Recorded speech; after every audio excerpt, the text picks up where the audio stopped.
would growth hormone be protective in stages of early cognitive decline?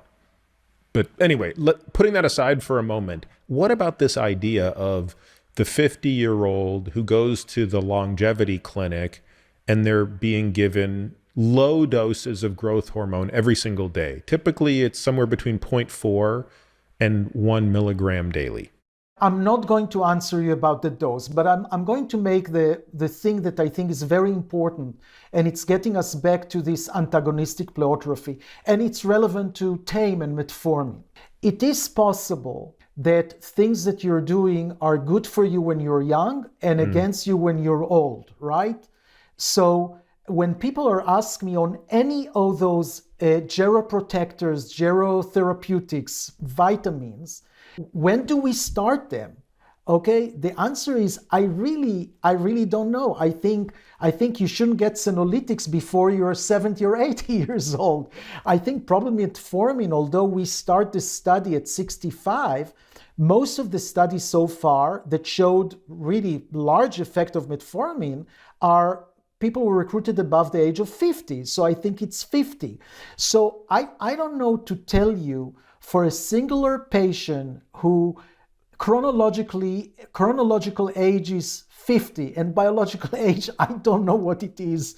You can determine it better. What do I tell them? I don't really know based on literature, based on clinical trials.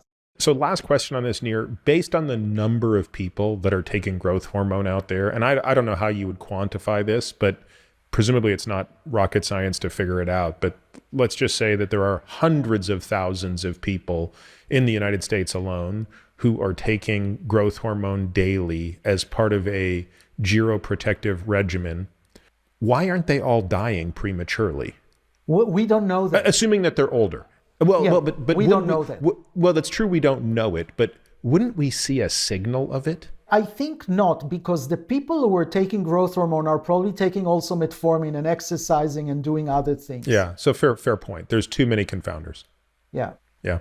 Again, my view is still and probably will remain for the foreseeable future that it is not a great geroprotective agent, because I do have these concerns. But this is an example of something where I really wish we had data. I want to tell you another thing that also is a gray zone for me. Most of the negative effect of growth hormone IGF in humans, we see in females, not in males. Actually, in animals too. So I'll describe two things. When we look at our centenarians, that's done by Sophia Millman, who's running the longevity studies now. And she measured IGF-1 in all our patients. So they're already 100 years old, okay? Yep. Is IGF-1 level predicts their longevity. And remember, centenarians are likely to die, 30% of them are going to die each year. So those with the lowest half of IGF-1 lived twice as long as those with the highest level of IGF-1. And that's females only or both sexes? That's females only. Okay. Males, we don't have, the ratio of female-male centenarians around the world is there are 85 females for every 15 men. We have better results because a lot of the female centenarians have never got married, nuns and other things, going back to your problem with your kids, right? But we need people with offspring. Our study is based on offspring because the phenotype you capture in offspring and not in centenarians. In centenarians, the phenotype is going down already. Okay, those women also have better cognitive function. And as far as muscle function, it's not different. In other words, they are not paying, I think a lot of our problem when we come from sports, right?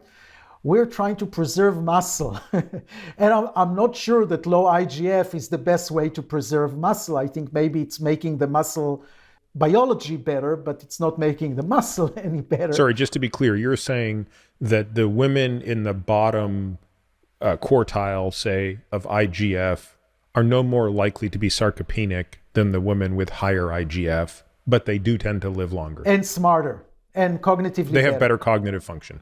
Right. Yeah. With male, it's not, there is a trend, but it's not significant. So I think that if you have male, and that's my way out of that. If it's a lot of it is males that are taking it.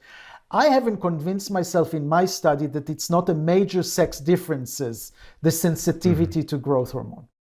Yeah, I'm just reflecting on the few patients in my practice who do take growth hormone. It is prescribed by other doctors. I've made it clear that I'm not thrilled about it, but they feel strongly about it and it's their choice.